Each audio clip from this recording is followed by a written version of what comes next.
Hey, I'm Alex Radcliffe from Board Game Co., and this is an unboxing of Steamforged Games Horizon Zero Dawn, and this is a whole lot of stuff. And these boxes here, not even the base game. The base game's over here on the floor because I don't have enough space on my table to include everything here in the thumbnail, which means this is a problem. I'm literally generating a bit of a minor echo here. We're going to move these boxes to the side. First of all, as usual, coffee shot and all of that. This, by the way, this is an excellent mug. I don't know if you can read it from there, but it says, yes, I have so many games. No, they are not like Monopoly. Yes, I need them all. No, I haven't played them all. Yes, I spent a fortune on them. No, I don't have a problem. It's a very accurate mug. My wife got me this. I did not pick this one out. So, Steamforged Games, Horizon Zero Dawn.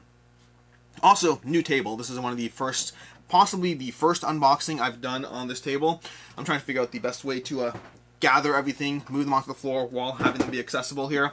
The only thing I'm going to do first is the core box and then go from there. We'll figure it out. This is literally just a stack of games. Watch, let's do it like this, you see?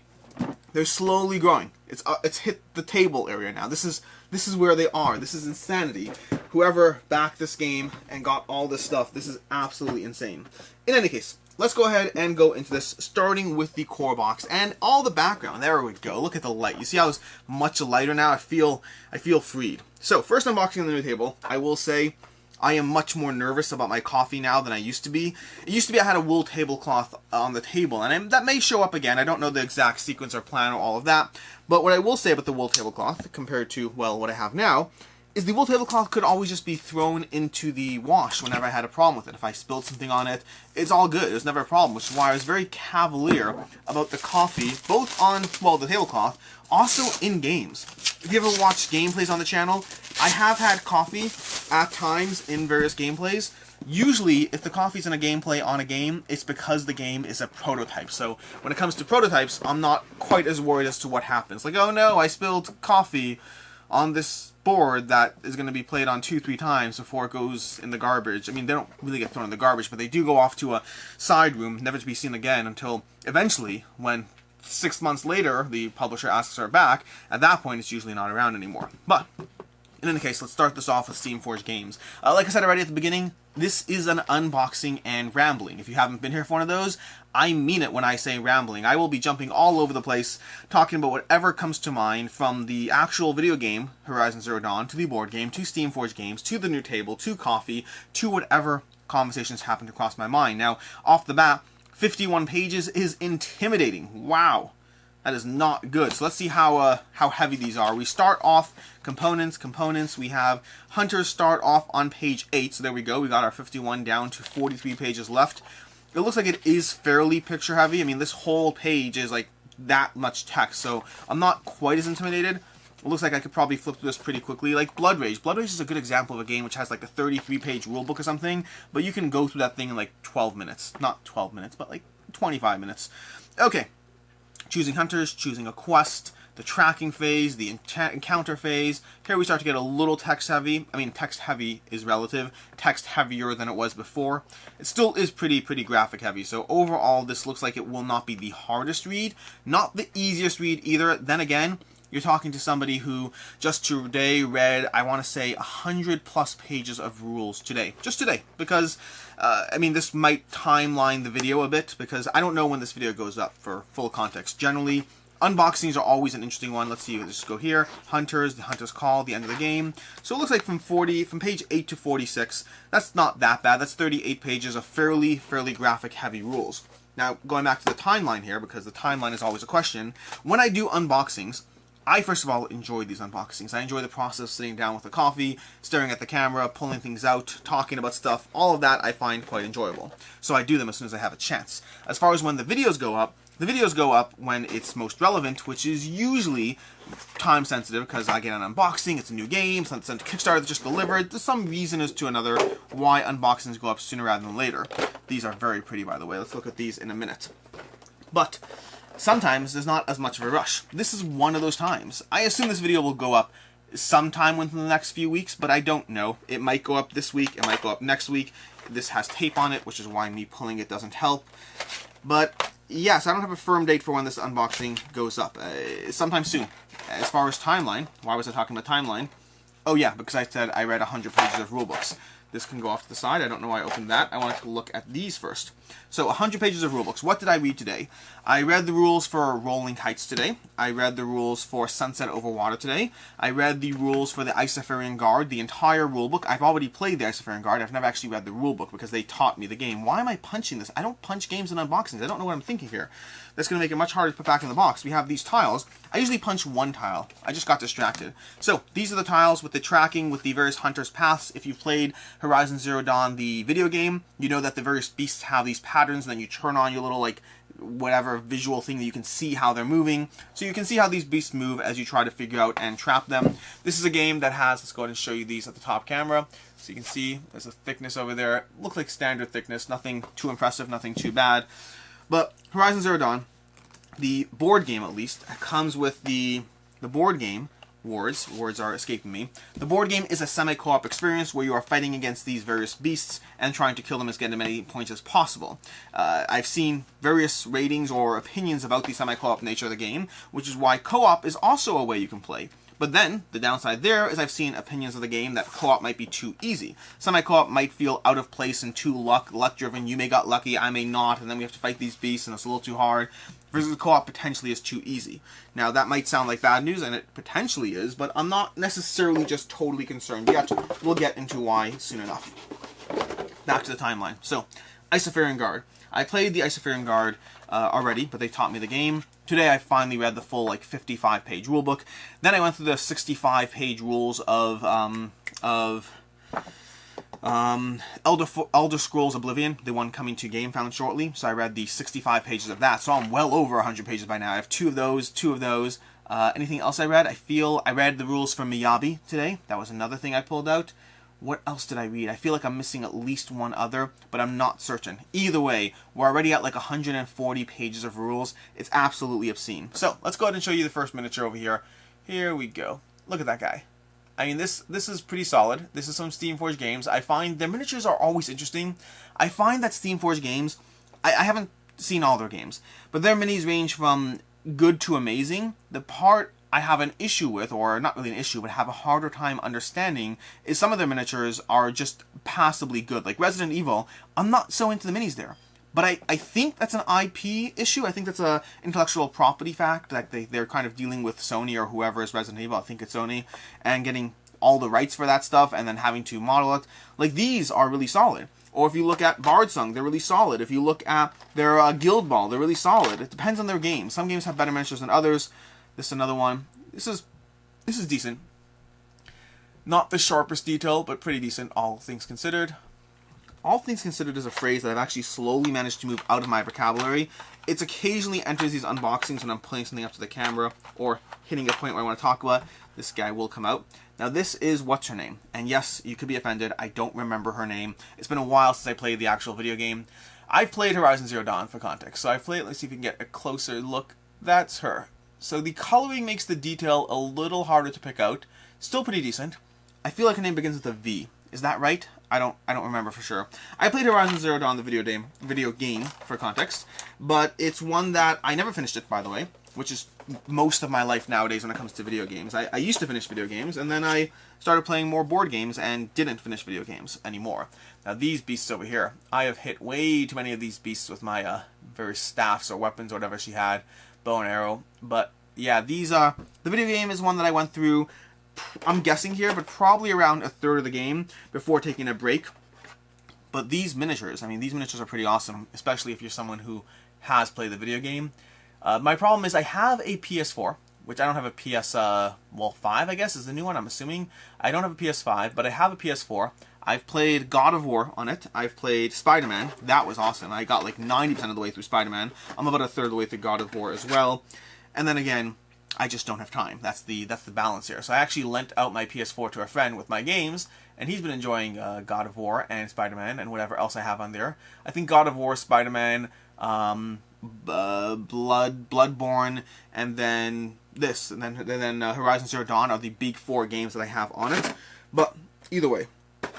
Okay, we got dice over here. We got some more hero miniatures. The hero miniatures I'm not going to focus on quite as much just because of the nature of the fact that they are, well, harder to see the details. These dice are nice. I like them. They're nicely rounded, have precise edges. I like the colors orange and blue. I approve of the colors orange and blue. No particular reason why. Like they may or may not be my channel colors. Orange, blue, and white for context. Then we have cards. Let's look at some cards. I don't pull out all the cards. And also, we have like 700 boxes here, so I'm not going to focus too much on details of every little thing. Going back to... where was I at? I was at video games, I was at Horizon Zero Dawn, I was at unboxing. I don't remember. I lost. This is the problem with the rambling part. I generally don't know where I'm going. So, let's talk about Steamforged Games. Steamforged Games is a fun one to talk about because, let's take a look a little break here. Bannock Survivor, Bannock Spear, Hunter Bow. So I don't know what these particular symbols mean, but it looks like we have a progression path of how they grow, how they improve. It looks like we have various, cards. Well, cards, genius over here. We have various weapons, which allow you to roll dice. So, in this game, if you look at ratings, they're mixed. There are some people who are enjoying this one, and there are some people who have issues with the gameplay. And I understood that when Steamforged Games sent this to me. Like, when they asked me if I want to cover it, I basically said I would love to cover it because I like the video game, and the miniatures look gorgeous, but also, let's be transparent with the fact that, what's happening here? Looks like something got shifted over. That is, we're going to have to pull this out over here. There we go. So, I said I'd love to cover it, but just to be clear, I'm concerned about the ratings in general because I don't know if the game is good or not, and I'm going to talk about what I liked, didn't like, and see others not liking. If you've watched my reviews, then you know the general spiel. Like, I'd love to say nice things about your game, but at the end of the day, if I don't have a positive experience playing it, I'm not going to say nice things about the game. So I basically was warning them in advance that, hey, let's see. Now, part of the flip side of that is that does not go like that. This is the wrong order. Part of the flip side of that is I did look into it. I'm not taking on a game that's just poorly rated. It's a waste of my time and theirs. Rather, I looked into it and I saw enough positive things that I believe there is a decent chance I will like this. There's a decent chance I won't. Both things are possibly true. The IP, I love. The miniatures, I love. The general process of upgrading, building characters, getting more weapons and gear, love that. All those things are fun. The particular game, that's the question on the table. And so the question is, will I like the game despite the potential pros and cons? And like I said already, it's a semi-co-op. That's one issue, which semi-co-op, to begin with, is not something I particularly love in games. Then, it's if you transition it to a cooperative experience, which I think I would enjoy much more, playing it solo or co-op, trying to defeat the monsters, then you might have to engage in difficulty scaling. Now, I've heard some of the expansion monsters are better, plus there are some forum things online that you could potentially house rule it. As far as house ruling games, it's always tricky. I rarely house rule competitive games. I am often much more willing to house rule cooperative games. A good example would be, let's grab this box over here. We have the Heart of the Nora expansion. A good example, I have to figure out how to store this stuff because this stuff is obscene, the amount of boxes here. So a good example will be Besieged from Come Besieged from Come is a game that, it's like a 6.7 on Board Game Geek, and I really enjoy it. It's been on my list of games that I should be getting rid of for like 6 months now, and I keep pushing it off because I don't want to get rid of it. I really enjoy it. I enjoy some other games in the genre a bit more, which is why it's on my to get rid of list, but it's a game that I really enjoy. But I only ever picked up Besieged because a friend recommended it to me, and he said, here's the recommendation, also make sure to check out these forum posts about how to adjust or modify or house rule the game, because the current experience that they gave needs adjustment. And if they had some things where they put the game out and then they had some notes, oh no, the rules were missing a point or a detail, this looks cool. This looks cool. My kids are going to have a blast playing with these things. These are just more and more expansions. Rules look fairly basic to jump in on that. This I will keep just in case. It looks like a little assembly guide, which we will definitely be doing right now, because why in the world wouldn't we? Oh boy. Okay, so, and Besieged, with those house rules, for context, I really enjoy it. Like I said, I'm having a hard time getting rid of Besieged, even though I know I should, because I like the game. I like the game a lot. And so I don't mind house ruling small things. Now, if it requires me printing out 17 custom decks and modifying the stats and every single... There's a limit to what I'm going to do to house rule a game. If you give it to me quick, simple, and easy, which Besieged it really is, there's 2 rule adjustments, and boom, you're good to go, and the game is a ton of fun. And I'm having a hard time getting rid of it because of that. So yeah, that's where I am with this game as well. I'm going to play Horizon Zero Dawn, both semi-co-op and co-op, before I make any opinions as far as how I'm experiencing it. And then based on how those plays go, I will look into potentially house ruling it. That also does mean, look at this. I'm excited. I'm sorry. It's a toy. It's a toy. That's what this is. It hopefully will be a good board game too, but it's definitely a toy. So, we got this base over here. I don't know why I'm showing you the base. Let's show you the whole bad boy over here. My kids are gonna love this. I don't know why I'm saying my kids when I really mean me. Oh my gosh. That is... I'm sorry, that's just gonna go front camera view for this one. There we go. And then we'll do a top camera view, because why wouldn't we? But yeah, so if I have to make a few small adjustments to the game, then I'll make them as needed. But going back to what I was saying, that does mean that any potential review around the game might be a while down the road, because I'm going to have to get a bunch of plays in, and potentially modify, add expansions, add house rules, potentially, before giving my full opinions of the game. So my point is, don't hold your breath for exactly when this one comes in. I will, if you watch my weekend reviews, first off, if you don't watch my weekend reviews, you should subscribe to the channel, because I'd appreciate it. You could subscribe to the channel and all those things. Also, you can become a Patreon. Link to that down below. I have a video that goes out every single week telling you all the reasons you shouldn't back all the Kickstarters, trying to save you money. It's not like secret information. It's me just trying to be counter FOMO. Anyways, I'm getting sidetracked. The point is, subscribe to the channel and you'll see my weekend review. And in my weekend review, I tell you all about the games I've been playing, and depending on the game, I cover different thoughts. Things that have upcoming reviews shortly, I usually won't say anything about because I'll wait for the review. Things that have a review coming at some undefinable point in the future, those things I'm more willing to talk about. So, as I go through the weekend review, or more specifically, as I play this game, I am much more willing to talk about, okay, great, I had a first play of Horizon Zero Dawn in, you know, the first play was, you know, the semi-co-op was or wasn't what I was expecting. I'll probably talk about those things, especially knowing that a review might be several months out. So we'll see. And maybe it won't be several months out. It's just, I have a lot of games to play, and we'll see. We will see. Anyways, let's go ahead and open the Rockbreaker Expansion. So, Rockbreaker Expansion. We got more. Oh, this is... I don't know how I'm going to store this. I do not know what I'm going to do. This might be the most obnoxious game to store. You see, what I do... Here's what I usually do.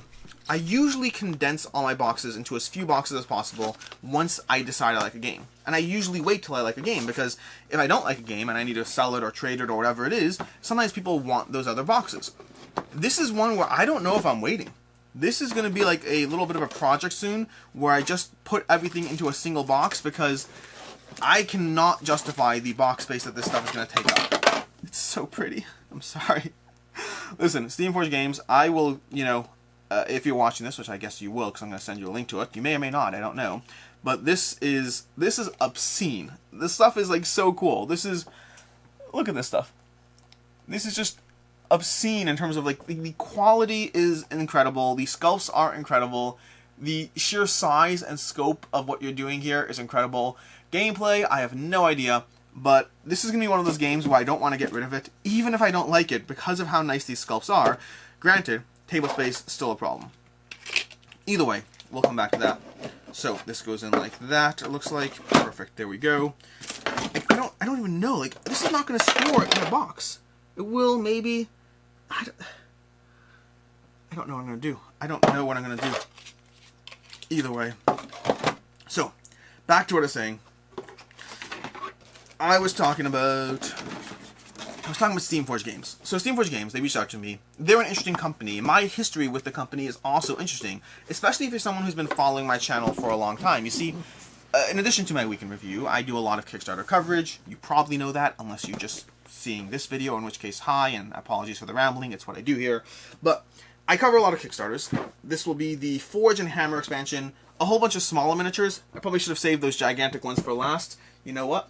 This looks like a large one. We're going to save the Thunderjaw for last, because I want at least one gigantic miniature showing up at the end of the video. Timestamps down below, by the way, in case you want to skip to the Thunderjaw, or I think it's Thunderjaw. The Thunderjaw expansion, yes. Anyways, so Steamforged Games, I cover Kickstarters. I've been covering Kickstarters for quite some time, and that means I cover Kickstarters for better and for worse. I talk about what has and hasn't happened, a different background, and Steamforged Games in particular is a fascinating company because I think their first Kickstarter was Dark Souls, which, by the way, Dark Souls was both their first Kickstarter, also one of the top 10 funded board game Kickstarters of all times. So the combination of the IP, plus the miniatures and all this, but Dark Souls had issues. It had delays in terms of how long some things took to deliver. They had a game that had, if I recall correctly, I never played it for context, they had boss fights that were really solid, but the rest of the game felt like a slog, potentially, depending on who you are. That's a game where people who played it, and there are a lot of people who have said, if you house rule it, it's a great game. And my response to that is probably similar to your response to what I said like 10 minutes ago, where I don't want to house rule a game. I want to buy games that are just good. Don't give me a project, give me a game. And I agree with that. I do. It depends on how much I like the IP, the miniatures, the game, and it depends on whether I believe it's house ruleable going in. Now, Dark Souls as a genre, I haven't liked to begin with. I generally haven't liked the Dark Souls video games. I've played Dark Souls. I think I played Dark Souls 1, Dark Souls 3. I've played Bloodborne. Haven't liked any of the video games. I know, I lose a whole bunch of cred for not liking the video games. Fine, it's okay. So, I'm not like in a rush to house rule Dark Souls. Versus Horizon Zero Dawn, I really like the concept of the game. From the stuff I've seen about the game, I think I should like it in theory, so it's a question of how it actually plays out. So I'm more willing to house rule here. But going back to my point, my history with Steamforged Games, so because they had issues with their past Kickstarters, I've talked about their Kickstarters in the past. When I'm covering a Steamforged Games Kickstarter, I have said, hey, they have had, back if you want, these games will hold their value just fine, like I've covered that. Their games do hold their value, but at the same time, back with the understanding that their games might take longer to deliver, they might have issues, they don't necessarily have a great track record. And then slowly over time, some of their games got better track records. Resident Evil, I think, is a good example. I think Resident Evil was the first one where it started delivering, and people more and more had nice things to say about Resident Evil. By the way, I've played Resident Evil, and I really enjoy that one. So, they still have, what's the, Demon Cry? No, is it called Demon Cry? Something Cry? What's that demon jump? Oh my gosh, it's gonna bother me. My phone is not within arm's reach, or I would just grab it. They have the Devil May Cry. They have the Devil May Cry Kickstarter, which I don't know if that one's delivered. I don't believe I've seen anything about it. They have their own IP games, which one of the things is fascinating. Their Guild Ball series, really well rated. Their other series, which I have somewhere, God Tier, really well rated. So their own IPs have generally done well. Their IPs that they work with have had more mixed, where, again, Resident Evil has done well. So it's a bit of a... They've had an interesting track record as a company. And then I started working with them, Soldiers of the Sun expansion. I started working with them, not in the Soldiers of the Sun expansion, I started working with them with the Monster Hunter World. That's when they started, sending me prototypes to cover. And it was a nerve-wracking experience. You see, for the Monster Hunter World, that's a good example there. Monster Hunter World, small rules as usual, is a game where these maps, I'm going to open these. Some of these boards look delightful, by the way. So, Monster Hunter World is a game where I had played Primal, and I really enjoyed Primal. And then the more I read about Monster Hunter World, the more I was intrigued by it. And the more I was like, well, I want to cover it. But I don't want my first interaction with the company, this is always a balance, I don't want my first interaction with the company to be negative. It's just, the sad reality of things is that not all games will be amazing. But I don't want my first interaction to be like, hey, you know that gigantic, super impressive Kickstarter you're putting out that you would love to do millions of dollars and whatever? I just said it was passable at best. I don't want that to happen. So it's a weird balance. I was like, do I reach out to them or not? Because I was still mixed on whether Steamforged Games, would I like the game? But I read enough about it that I thought I would. And fortunately, Monster Hunter World is pretty solid. Now, I still like Primal better, to be very clear. I did a video with Jeremy Howard comparing Monster Hunter World and Primal, and I did like Primal better. I do like Primal better. Primal gives me more depth. But the way I put it, which I think is fascinating, is I know I like Primal better, but I think I'll probably finish Monster Hunter World first. I think Monster Hunter World is a bit more accessible. It's a bit easier to jump into. The sequencing is a lot easier to follow. I believe that I've played Primal correctly 0 times. I think I've played Monster Hunter World correctly even the second time I played it. It's much easier to follow as far as the game goes. So it's a weird balance where I like Primal better, but I think Monster Hunter World will get played more, and then we'll see. If once I finish it, I don't know if I go through all the content, if I move on from it. Time will tell in terms of how that plays out. But again, and if you watch, I highly recommend watching King of Ravage as well. King of Ravage I think he and I had mostly the same notes. I think the one note that he hit, great channel by the way, you should check out King of Ravage, but I think the one note that he was harsher than I was on, is the monster variability. I think in general we both preferred Primal, but in general we both like Monster Hunter World, and we also had people around us, like his wife liked Monster Hunter World more, and for me, who was it? Jesse liked Monster Hunter World more. So it's a weird balance there. But But what was I saying? I was saying that the one point I think he hit harder on for Monster Hunter World. This, by the way, is a Stormbird expansion. Ooh, it's so pretty. I'm saving it. I'm sorry. This is going to come last, along with the Rockjaw. And this one, okay, I'll give you the Frozen Wild. I'll give you this one. I'll give you the Frozen Wilds. So yeah, so he hit harder on the fact that in Primal the monsters were much more different than in Monster Hunter World. And that one, so I agree and disagree. I'll tell you where I agree. And I know this is an unboxing about Horizon Zero Dawn, and here we are talking about Monster Hunter World. That's just the welcome along for the show, the train of thought, so to speak. So that one's a tricky one because here's where I am on that. I played 2 monsters in Monster Hunter World, the same way I played 2 monsters in Primal. In both cases, both monsters felt totally different. In Primal, the 2 monsters I played were totally different experiences. In Monster Hunter World, the 2 monsters I played felt totally different. That part, like, I disagree with KOA, and which is great. We're allowed to have our own opinions. That's totally fine. I thought the monsters were totally different in Monster Hunter World for the 2 monsters. Where I potentially agree with him, and this is where I'm less, like, willing to double down, is I think the design space around Primal allows for far more variability than the design space around Monster Hunter World. Okay, so what do I mean by that? First, I'm going to take a little brief interlude to actually show you another one of these little hunter people. So, again, you can see that it's harder to see the detail over here, the darker color. That's one of those things where I think this can really benefit from some sun dropping, or, well, basically just shading. But either way, so what do I mean by the design space? I mean that Primal has enough design choices around how the monsters interact with the world around you, and the different breakpoints they have, and the cards, and the objectives they generate, and all these different things, that I feel that Primal will have not a problem at all creating their 14 different monsters, or how many they have in the game, and making them all feel totally different. Whether they do or don't is up to them. That's their game's design. But I think the design space allows for it. There's enough variability in the choices there that I think having 14 totally different monsters is totally possible, and I hope they do. I hope the monsters feel as different as playing different gear locks does in Too Many Bones. But in Monster Hunter World, there's less design choice, and I think they'll have a harder time, not impossible, it does depend, but I think they'll have a much harder time making 14 monsters, or again, however many there are, feel different there. That's where I am concerned about the replayability in Monster Hunter World, not replayability, the monster variability. I'm concerned about it without saying that my experience with it was different. My experience was different. Why are we getting into a tangent? We're getting into a tangent just because I'm talking about the difference between King of Ravage and myself in our opinion of it. But the point is, really enjoyed Monster Hunter World. Solid game. I think I gave it a 4 to 5. Obviously prototype, so take that into account, but I did enjoy it. And then, the next game they sent me was Resident Evil. Now, Resident Evil was one that I was, again, hesitant on. Now, the flip side, Resident Evil, actually, I was less hesitant on, but also more hesitant. So let's explain. So, Resident Evil, they sent me that. And by the way, I have no idea when this unboxing goes up.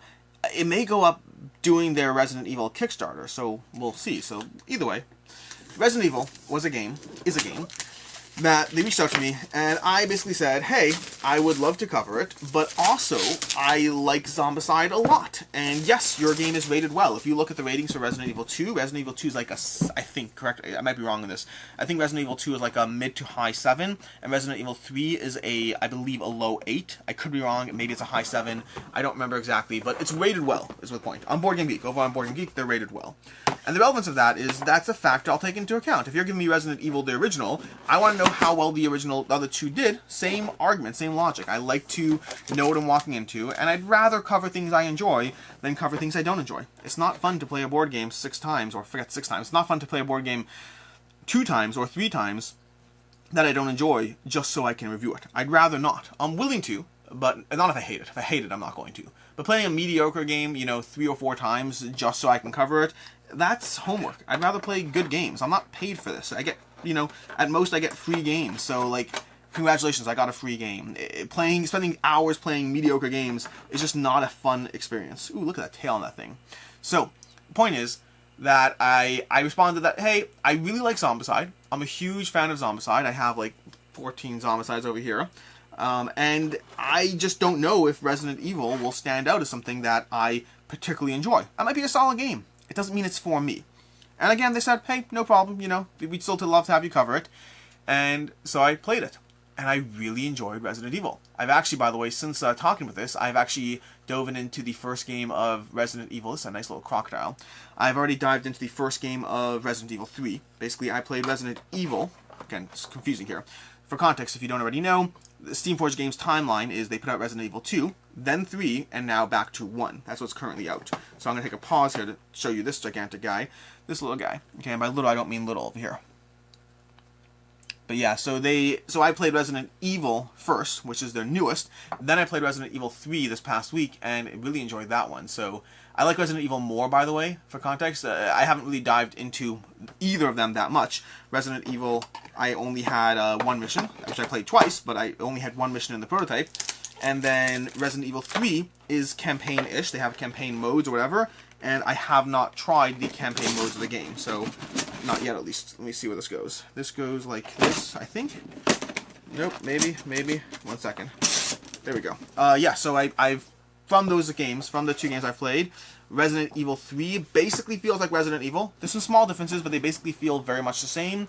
But I like the unlocking and developing map from Resident Evil more, because it gives me more of a attention as I explore and figure out what's going on and what's out there. Let's see. We got the Lawless. This is a small expansion, not a lot of stuff going on here. So yes, so Resident Evil and Resident Evil 3, enjoy both of those. But I didn't know that going in. I thought I'd compare it to Zombicide. Mentally, whether actively or not, I would compare it to Zombicide and find that I was okay with it and that's it. It's a good game, but you know what? Anyone can throw together a game where you roll a bunch of dice, attack a bunch of baddies, and then grab some gear, and that's basically it. It doesn't need to be that impressive. But I will say that I really enjoy Resident Evil. Now, I still like Zombicide more. Granted, I need to play Resident Evil more. But my problem is Resident Evil... Ooh, look at that guy. So my problem with Resident Evil, my main problem with it, as to why I still think it is not as good as Zombicide for me, is the character progression. Look at these tiles. I love how the tiles are just different to different sets here, which is nice, because why have them the same? Okay, this is obnoxious. This one's obnoxious. We are not going to show you all the miniatures here. I'm going to pick this one up and show it to you there.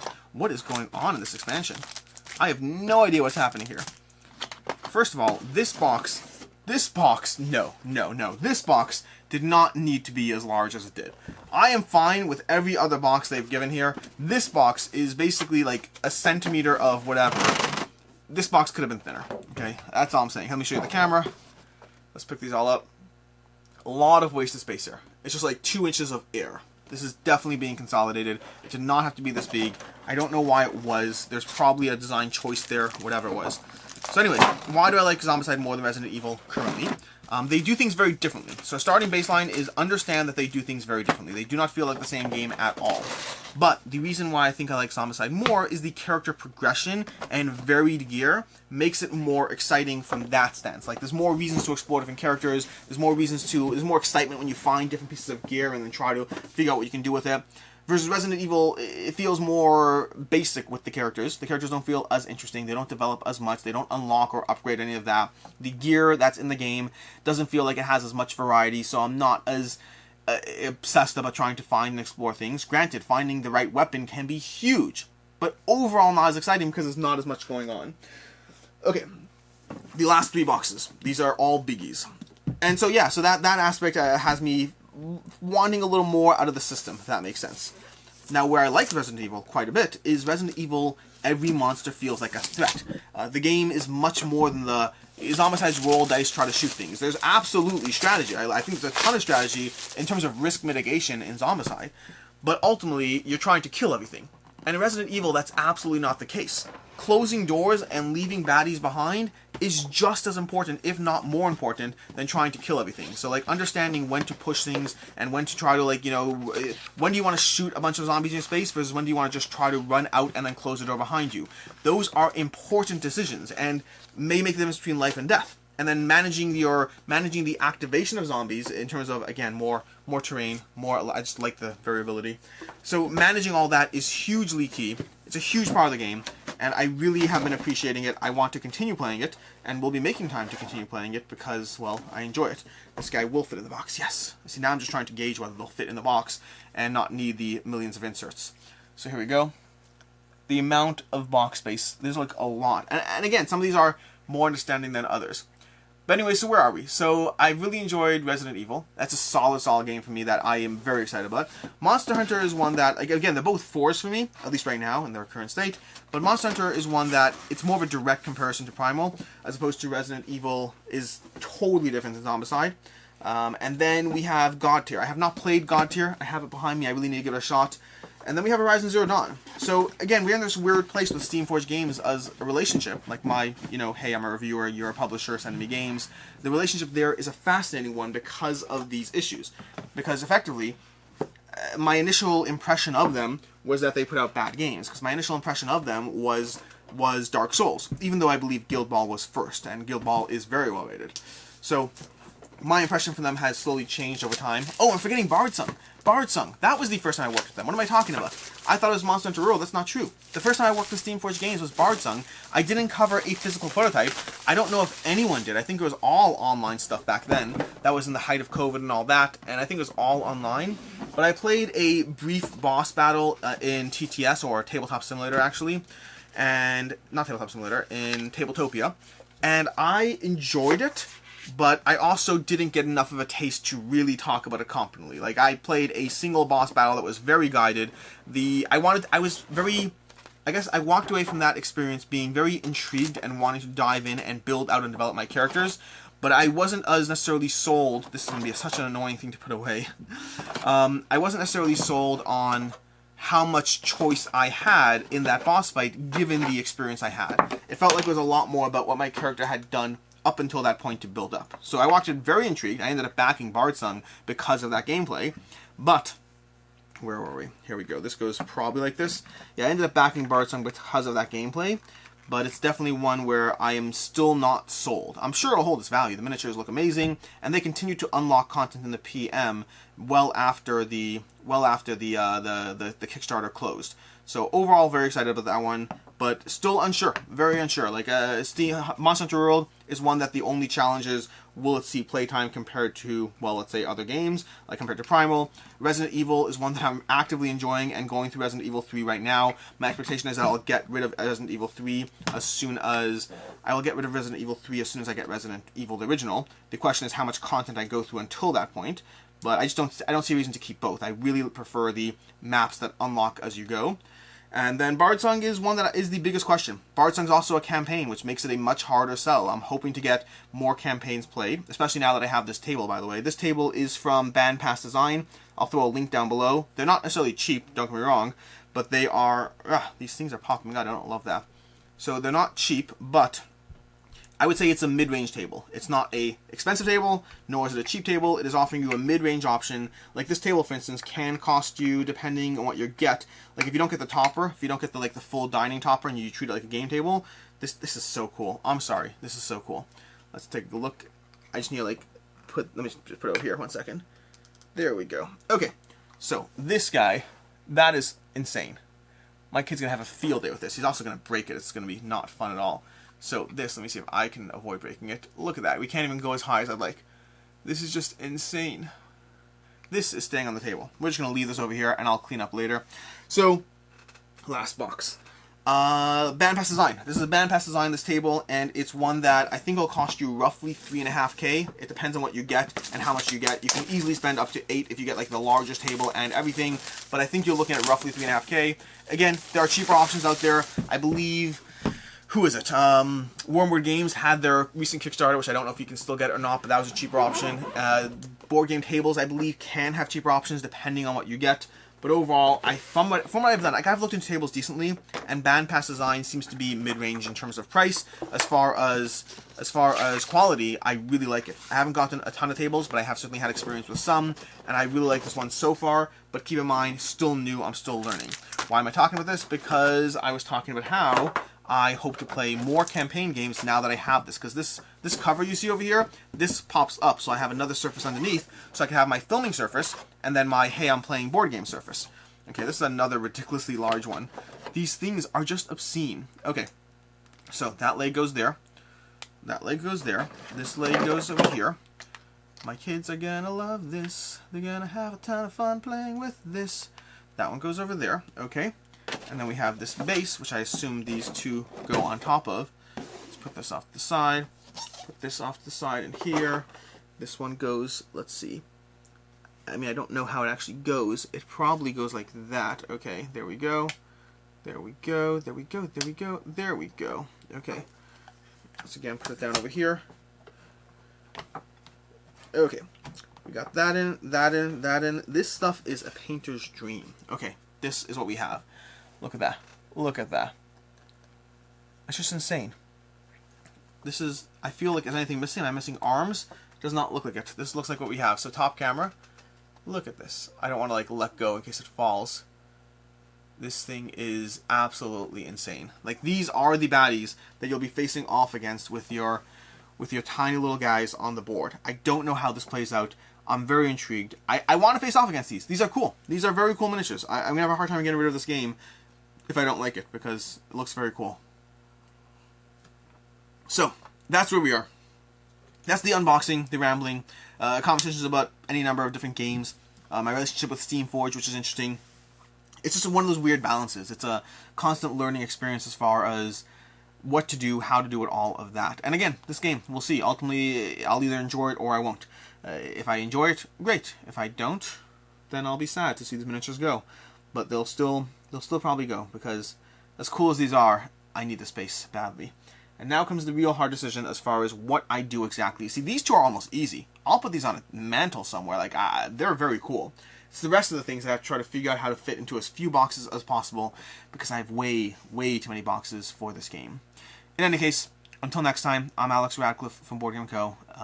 As always, have a good one. The reason I'm not finishing right there, because usually I say, I'm Alex Radcliffe from Board Game Co. And as always, have a good one. The reason I'm not finishing there is I was going to say that if this video is going up while Resident Evil is still active as a Kickstarter, I'll throw a link down below to the Kickstarter, because that might happen. Or this video might go up after the Resident Evil Kickstarter is over, in which case, fine. Like I said already, I've had a very busy day and I need to play some games. I've played Isofaring Guard. I need to play that right now. I need to get some more gameplay in ASAP, as soon as possible. Like I said already, I already played it for like a few hours. I just want to play it more. Then we have, like I said already earlier in the video, we have the Elder Scrolls. I need to play that as well. I will not have a physical prototype of that one. Again, by the time you see this video, you probably already know that if you've been watching my channel. But I do have TTS access and have been diving into that fairly heavily. So and again, same thing as Isofaring Guard. I've already been playing the TTS, but then I'm reading the rulebook to dive in more solo and get everything fully covered.